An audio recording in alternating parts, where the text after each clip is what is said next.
Curator podcast. My name's Naomi. Welcome to my channel. Welcome to my channel where I like to talk about things that I've been making out of yarn. If you're a new viewer, welcome. I hope you enjoyed today's episode. If you're a returning viewer, welcome back. Thanks for putting up with me and my shenanigans. And yeah, hopefully we have some fun today.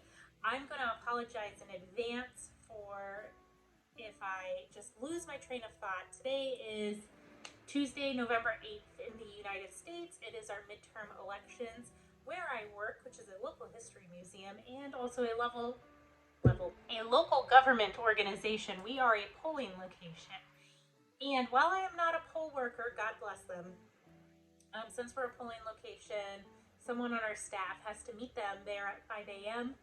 every election day. That's usually me because I like getting off work early.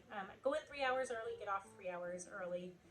So it's nice, but I'm really tired because we just had daylight savings as well. So my whole sleep routine is thrown off right now. And I've been up since 4 a.m. So you guys get tired, podcast Naomi. I did film about a month ago after Hurricane Ian. However, that was also tired, stress, manic Naomi, and we will forever refer to that as the lost episode. Because I wait for this plane to pass. Baby, come here. On Thursday, Friday, whenever the storm clears out, because we were thinking, because I could not bring myself to edit it. I filmed outside, kind of like right there in my backyard, and like, this is normally a hot mess, but it was extra messy.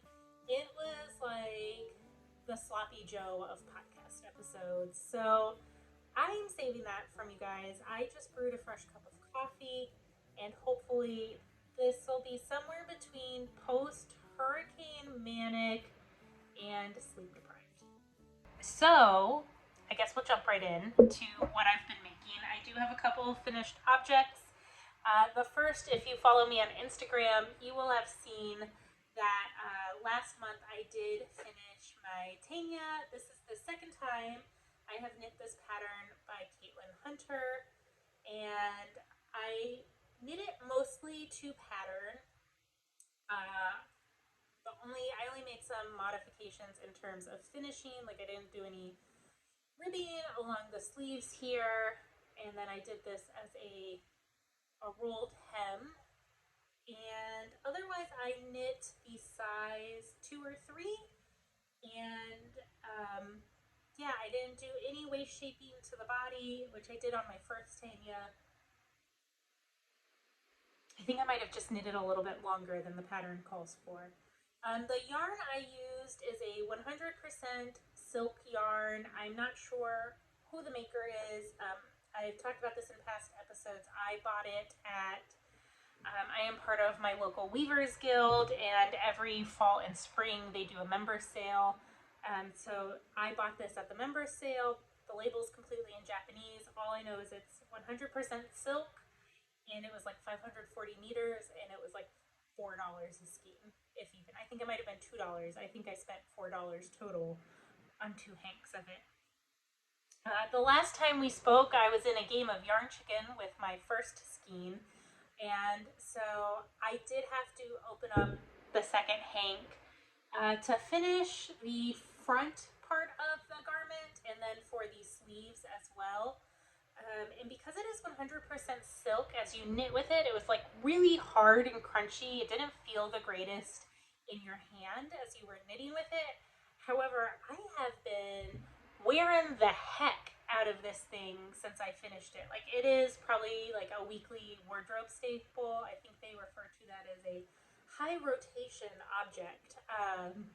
And this is in it. And I knew it would be because my first Tegna I also wear a lot. However, that one is a 50-50 wool silk blend. And so like during the height of Florida summers, I do not wear it because your girl gets real sweaty real fast. I'm a delicate flower that wilts in the heat. And yeah, that's the story on that one. But I thought this yarn would be perfect. And the other thing is, since it's 100% silk, it just has like the most fabulous drape. And so like it's a nice flowy drapey top. I was worried how well the stitch definition of the lace was going to come through with this being 100% silk, since it wouldn't have like a wool or just a sturdier fiber content to kind of give it some oomph, some zhuzh, some body, some strength. Because different fibers behave differently, and generally your plant-based fibers are going to be more drapey. Anyways, yes, this has a beautiful, lovely drape to it. And it is great from the workplace. And as I said, I have been wearing the crap out of it to the point where I was hanging this to air dry and it actually snagged on the thing that I was drying it on. So I need to do a little bit of surgery on it. I have to say the silk, 100% silk yarn is holding up really well. Like I don't really notice a ton of pilling with it. However, like if something like snags my shirt, like I wear a lanyard for work, so sometimes like a key might snag it, or like, you know, sometimes you just kind of get something and it snags. I do feel like it is not very forgiving when you hit a snag. Like, yeah, if there's any mistakes or imperfections, they kind of stand out a little bit more. Here's a spot right here where you can see that I have hit a snag right here. So what I do when that happens, like you can see it right there, is I usually just go in on the wrong side and I pull it through the back, and that seems to be working for a solution. So yeah, that is my finished Tegna. I think it is dressy, like I can dress it up to wear to work or dress it down for casual wear. And if you guys want me to make a video comparing the two Tegnas that I've made, because I did treat the first one I made a little bit differently, let me know. I'd be happy to make a tale of two Tegnas. Yeah, a video out there for you guys. And yeah, kind of comparing a wool silk blend versus a 100% silk yarn, and doing some waist shaping versus no waist shaping. I knew some more things about this pattern going into it, so yeah, if that's something you guys are interested in, let me know. I'll sit down one weekend, maybe over the holidays, and film that. Next up, I do have one more finished object, and that is my muscle bra hat. And this is a pattern by Isolde Teague. If you watch other knitting podcasts, you should be familiar with this. I knit this out of my sister Zoe, who is Listening Yarn Studio. She is a podcaster, indie dyer extraordinaire as well. She is also on YouTube under that moniker. And this is Zoe's seasonal yarn from last year. It's this really pretty reddish plum purple. And you can see it is tonal and lightly speckled. And yeah, I cast this hat on last year, earlier this year, I don't know. I cast it on because I wanted to work with the yarn. I just wanted to enjoy some beautiful, pretty, delicious yarn. And I was doing great on it until I started doing the decreases, actually, the crown decreases. And I, at some point, had switched from working this in the round to magic loop. When I got to the body, I think it was just easier to magic loop it. Or no, I switched from doing it magic loop to in the round. So when I did that, when it came time to work the decreases, because I didn't, since I was doing magic loop, I didn't bookend two of the sides with stitch markers. So then when I started decreasing, I was only decreasing one portion or one half of the decreases needed. I'll see if I can show this off. So yeah, normally you would work these 4 sets of decreases. You can see here, you work decreases equidistant from each other on 4 different parts of the pattern. Since I had been working magic loop, I didn't have stitch markers on half of them because the magic loop was my mental, like the end of the cable or the row, and half the loop was my visual signifier. And so then when I switched to working in the round, I was like, oh, you just got to remember that when it comes time to do the decreases. And then I started doing the decreases, and about 3 or 4 decreases in, I was like, shit. So I fudged it a little bit. I just added a couple extra decreases here and there as I was going. So one side's a little wonky and one side is normal. But you know what? The whole thing, to wear it, just goes in on itself. So it doesn't even matter that one side is wonky because it's just going to be on the inside of my hat. And no one will know except for me and you on the internet, the 50 people who bother watching this video. Don't tell your friends. So yeah, I think because of that little snafu, I'm gonna get a pom-pom and I will just go ahead and like sew this thing in place. It's also a little bit large. I have a big head normally, and because I'm not wearing it down right now, but your girl's got a whole head of hair in addition to a whole ass head. And so, even for my massive noggin, this is still a little bit big, so I'm probably going to run it through the washer and the dryer, which should tighten it up a little bit. And then, yeah, I'll put in a little snappy-doo pom-pom, and she'll be good to go for extra cold days that we don't get here in Florida. So it might also go into my gift knit pile. So that's my second and last finished object. Like my knitting podcast mojo, my knitting mojo has been sputtering throughout this year. It's just a little. Sometimes it's here, sometimes it's gone. I have always wanted to knit. Like I've been craving, or it's just such a part of my daily routine, like sitting and knitting. But I haven't had many projects this year that have like been like yoink, knit me. You know that thing that's like fishing and reeling you in. Yeah, that project. I am not a fish on a line. Oh my god, I can't believe I just did that. So yeah, nothing's really hooked me. So I've got a lot of things that I have started and stopped over the years. So I have just, because all I want is to actually sit and do the physical process of knitting, I've just been working my way through my old whips. Working my way downtown through my whips. So the other day I pulled out my long forgotten Yell cardigan. Um, don't get too excited. The last time I showed it, I was here in this purple section, and I picked back up here, and I started working this cream and rusty color yarn. And I actually had started to knit to the next 2 colors because it changes. And I realized I messed up on my count somewhere along the way, so I pretty much ripped that whole row back. And then I was thinking, I am not loving the color play of some of these colors together. Mainly, I really dislike this stripe right here. It reminds me of Charlie Brown's sweater. And that's all I can see every time I look at it. Even though Charlie Brown's t-shirt, I think it's a black squiggle, that's all I see is Charlie Brown.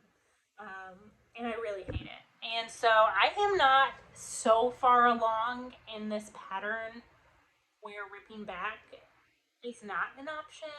So I actually think I'm going to rip all the way back down to here, or I might just start over because my little seed stitch band does like to flip up. So I might rip it back and knit that a little bit longer.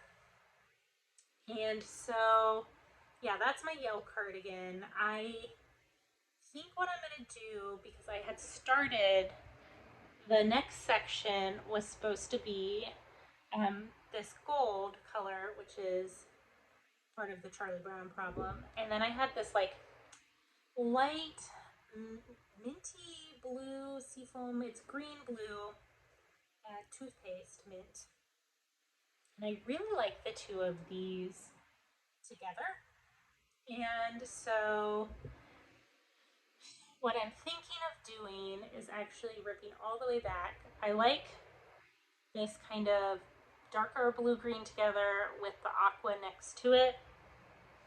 But I think instead of the cream in here, I'm going to substitute in the mint. I think I want to change out this kind of lighter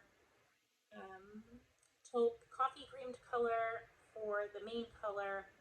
See that nice contrast. And then I think I'm going to do the gold and the mint in here.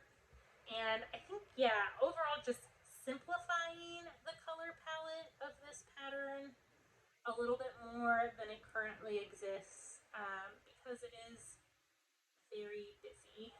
And I think toning it down a little bit will work more with my own personal style.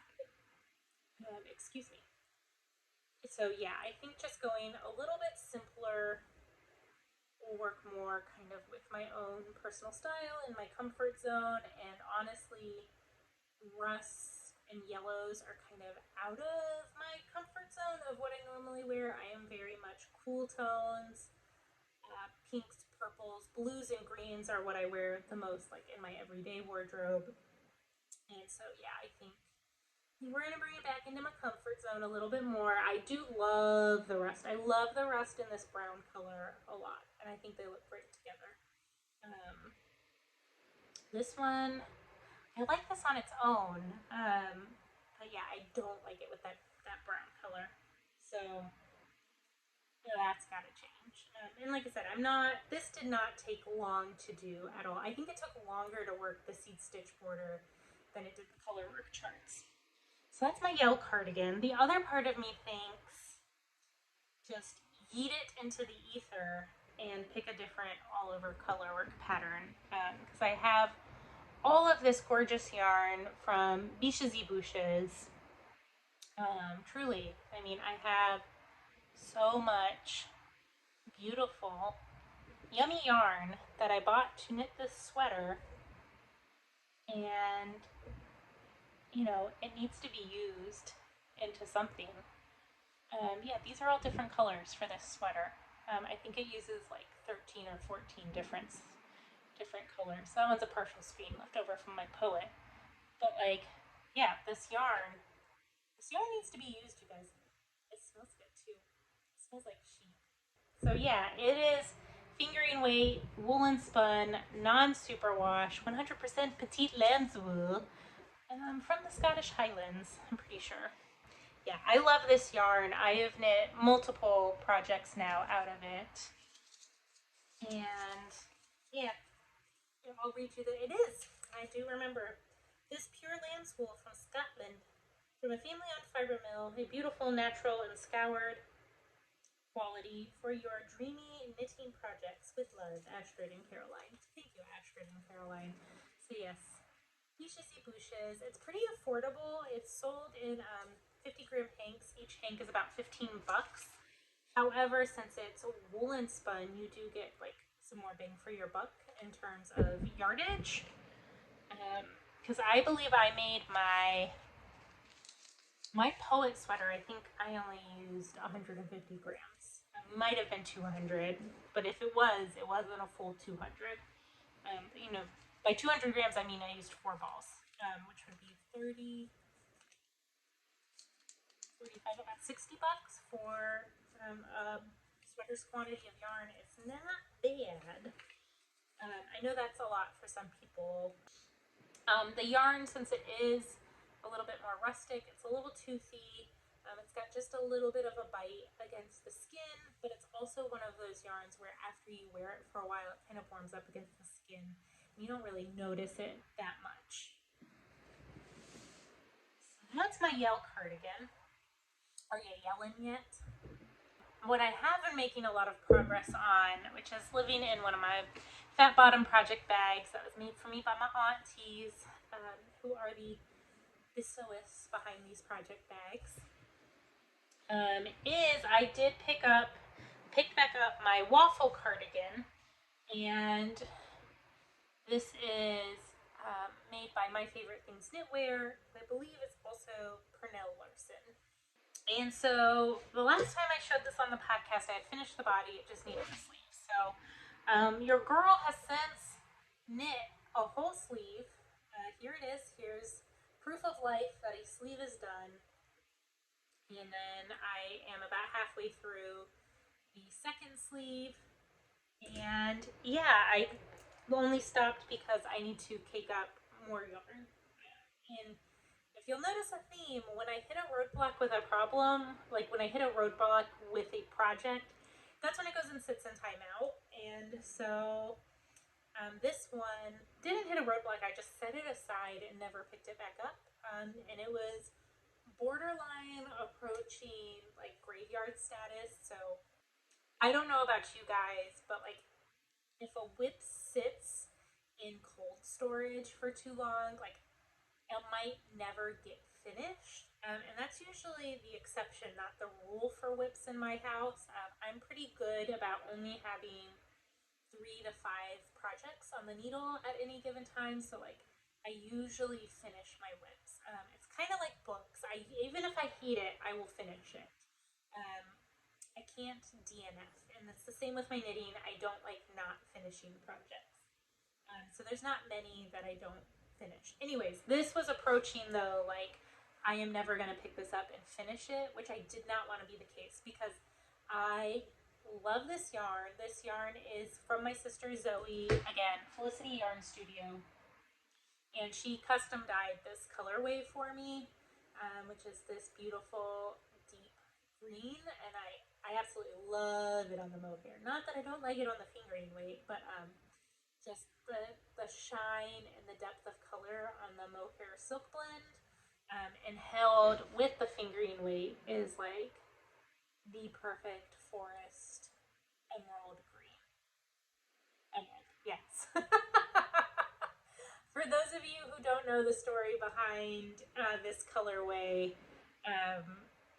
I was asking Zoe for this color and I kept referring to the yarn as sapphire. I don't know why in my head because sapphires are blue. And so we kept going, but she was like, Naomi, that's not sapphire. That is not a sapphire color. And I was like, no, green, you know? And we finally got there. So yes, jokingly, this colorway is called Emerald Sapphire. If you would like her to custom dye it for you. So yeah, I am loving it. I just need to cake these two skeins so I can finish my sleeve, which I will probably do after this podcast. I would like this done and to put it into my workwear rotation because your girl loves a big cozy green cardigan. So yeah, that is my waffle cardigan. I don't know if I said the name of the pattern, and it's a really simple, easy. It looks more complicated. It's a lace motif that's super simple, but it gives you this kind of faux faux cable throughout the pattern. So see that there, and yeah, I'm really liking this. I would like it to be done. I would like to wear it because my office is quite cold.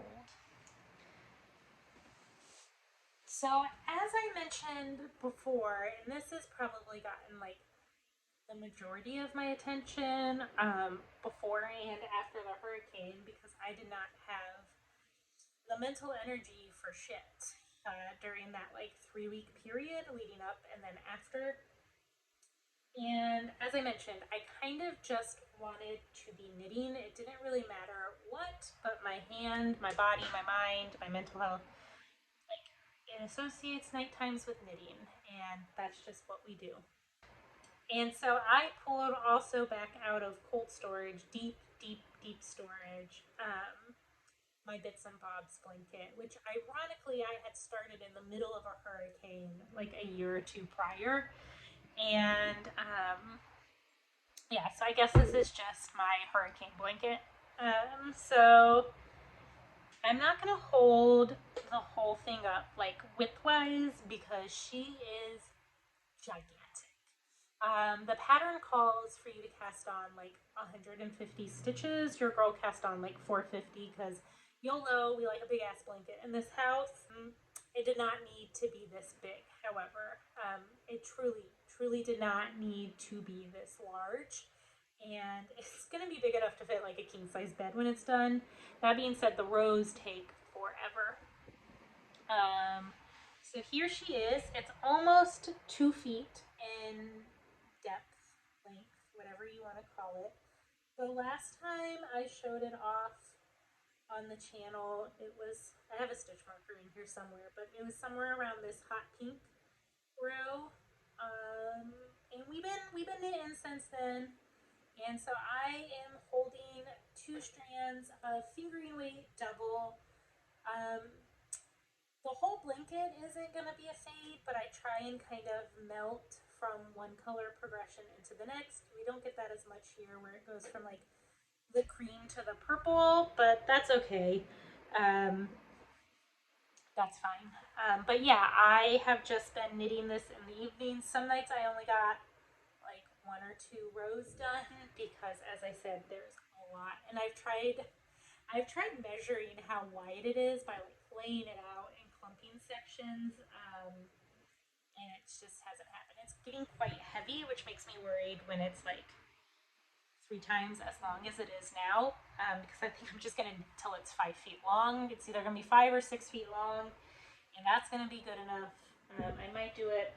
I say this now. I might do it longer. Haha, I know me. But I might do it a little bit longer so it could be a bedspread as well, or thrown on a bed. Hang on. It's like wrestling an alligator, except it's not going to bite you like an alligator. It might be as heavy as one, or as thick as one. Stitches came off the needle. So if this gives you an idea of how long it is, I have it on a 60-inch cord. So 60 inches is 5 feet, and she is bunched on there. But yeah, you can see it here. So this has all partial skeins from past project, as well as some 50-gram skeins that I just decided to yeet into this blanket. And yeah, it's junk yarn, Quaku, Ba La Holla, Zoe's yarn, Advent Minis, Mad Tosh, I think I said Quaku, Less Traveled Yarn, Nora George, you name it, it's in here. If you've seen me knit with it in the past, it's probably in here. A lot from my, I believe it was Marble Magic, a lot of partial skeins left over from that are in here. But yeah, I'm loving it. I'm loving just playing with the color and enjoying yarn and seeing it knit up together. My least favorite section is probably this little bit right here, just because it's a little muddy. But otherwise, I love it. So yeah, we're going to move into probably blues next. And yeah, she's a heavy girl. But that's all good. We love her all the same. And then last but not least for whips is a whip that took a detour. So I cast on the Thunderstorm toque by Abby Knits, who's one half of Woolen Pine Designs.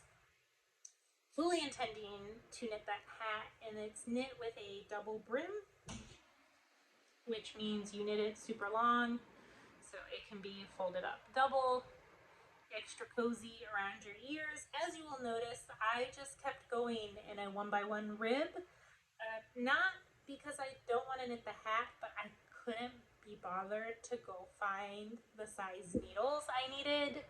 I had to go up for whatever the pattern called for next. The pattern also has some cables and some bobbles, and as I said, I've just wanted the rhythm of knitting, and so I am just enjoying a little 1x1 rib beanie. When it's done, it'll be done. And I am knitting this over a leftover partial skein. This is Madeline Tosh, I think, and it's what I knit my Ingalls sweater out of. And I had the skein left over, and I thought, hey, it'd be good for a hat, and here we are. So it's this kind of light pink purple. Clearly I'm on a theme. And last but not least, I do have a wee bit of acquisitions, which normally I don't talk about on this channel because I figure you see it whenever I end up knitting with it. But Nicole of Common Thread Fiber is my neighbor, just to the south of me, like 15-20 minutes. And so when we were first feeling each other out, we met at our local yarn store, Creativity, and I picked up this beautiful skein from West Green Loft Yarns, and it is of a mysterious fiber content, but looking at it, it looks like a 75-25 merino sock yarn. And yeah, it's got all my favorite colors, purples and pinks and taupes and coffees and some raspberries, minty greens and blues. It's me in a skein. It's my shirt in a skein. And so yeah, this is beautiful. It will become something. What? I don't know. I only bought one skein. And then if you've watched previous episodes, you will know that recently I completed a booth sample for Stephanie of Loop Fiber Studio. So the cool thing about Stephanie's yarn is she has it custom milled. And so you can see here that it is milled to be a marl. And a marl is basically when you hold two colors or two strands together. And so this is what it looks like. As you can see, there's a gold and then like, it's kind of like a gray, a really light gray. And so I got this on her I'll Get You My Pretty base. And all of these yarns have a companion colorway that is the inverse. So the inverse of this is the lighter kind of light gray color here is the dominant color. And then, so it's like a 3-ply. So there's 2 plies of the yellow in this one and 1 ply of that gray. On the inverse, it would be 2 plies of the gray and 1 ply of the gold. And I'm sure that one, all of them have companion names as well. So this one is obviously Wizard of Oz themed, and it's I'll Get You My Pretty. And then the companion skein would be And Your Little Dog too. However, I wanted to keep things simple and easy, so I was paid for my sample in yarn, which is totally fine with me. And yeah, I have been trying to push myself out of my comfort zone lately with colors that I don't customarily knit with. There's only so much green, blue, purple, and pink that one can wear. Although I guess the amount is infinite if you think of Gigi in the color orange. Anyways, I did mix things up. I got a different color, and I got this on the worsted base. So she sent me 5 skeins, which should be enough for a sweater, but I'm actually thinking I want like a nice shawl, and potentially if there's enough left over, like a matching hat or some matching gloves. So yeah, I have 5 skeins of this. I've been pattern browsing. I've got a couple ideas going for what I would like this out of. So yeah, I think that'll be really, really nice. And normally I don't go for yellows. I don't normally think it looks great with my complexion, but whatever. I'm pushing outside the comfort zone, you guys. We're going for it. But that's why I'm thinking an accessory as well versus a garment, since I'm kind of on the fence about whether or not I actually like myself in these colors. I went to Old Navy a couple weeks ago and I tried on like, it was kind of a brassier yellow. It teetered more on that kind of green, brown, yellow range. I did not like myself with my olive undertones to my skin. It won't cute. Your girl looked very sallow. So yeah, that's it for acquisitions.